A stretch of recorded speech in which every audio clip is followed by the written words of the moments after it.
I34F found a text thread where my fiancé, 32M, told a friend he is worried about our wedding photos. Originally posted on r/relationship advice.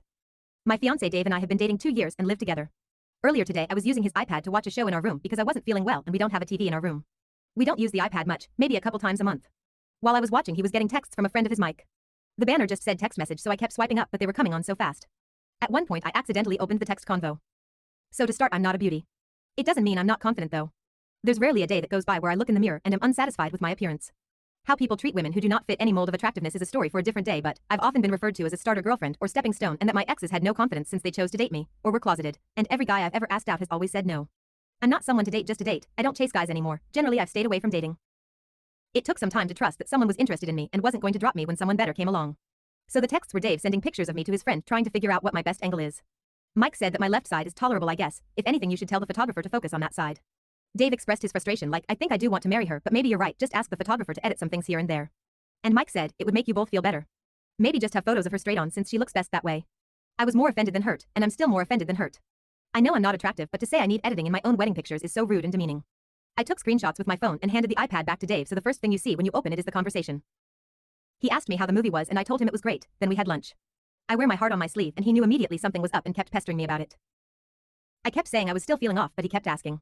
So I told him he should talk to Mike about his concerns, since he and Mike have so many opinions about me. He kinda turned white for a second before asking me what I meant. I handed him his iPad and I went to our bedroom and shut the door. He hasn't come to talk to me for a few hours which is killing me. We usually talk things through but I don't know what to do. I know he hasn't left the apartment. Relevant comments. Commenter 1. Oh man. My heart broke for you reading this. You don't need to settle for someone who doesn't love you completely and unconditionally. It's true when they say love is blind.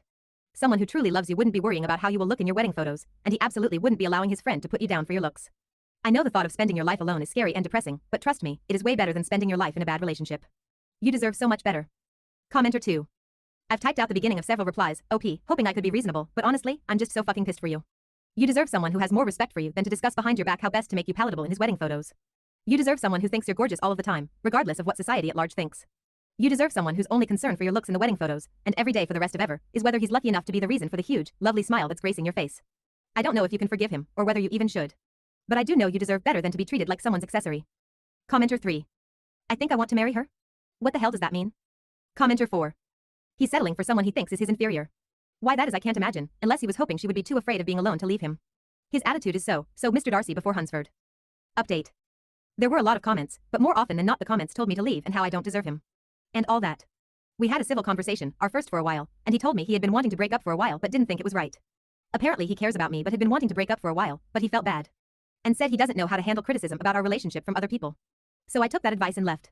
It only took a few days, and I hired movers to take my things. We talked a few times but I was really busy with work and packing that we stayed away from each other. I found an apartment for rent and here I am. It's a really nice place, and I'm happy it is. But I can't say that I'm much happier. If anything I might be a little worse off, I guess. Like in my original post, I mentioned how I'm aware of how I look. And now that I'm alone it's all I can really think about. Talking about it with my family just leads to things like, oh you're great, you're too beautiful to deal with someone so ugly, just kind of made it worse. All my friends are pretty and the way we are treated in public is just a reminder. Going out in a group to a club is a photographer getting shots of them, and one asked me to take a picture of him with everyone else. I've generally paid for more than half of everything. I'm not saying guys should pay for anything, but my friends are always getting things from their boyfriends or husbands, even cars. And I'm definitely excited for them, but it is just a reminder.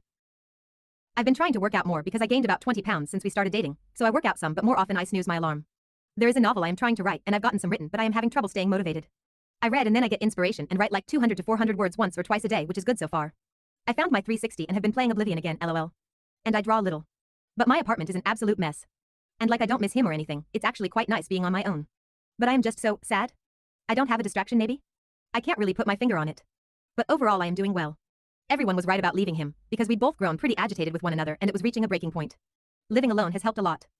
Relevant comments. Look, all your feelings are valid as fuck, so feel those feelings and I hope you get better regarding being depressed. I will just say this then let you get back to slaying monsters and kicking ass. I was my wife's first actual boyfriend. She is disabled and she doesn't think she is pretty, I think she is gorgeous. She was 36 when we met. You are never too old, you never don't have enough experience, life's just an unfair bullshit game that we all have to play.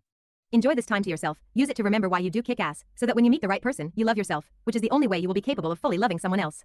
Cheers. Oblivion is an awesome game. Widerbis here. Everyone deserves a partner that loves them without an asterisk at the end. I can't imagine how painful it must have been to hear that as OP from someone who claims to love you. I'm hoping they can find someone that's a better fit for them in the future.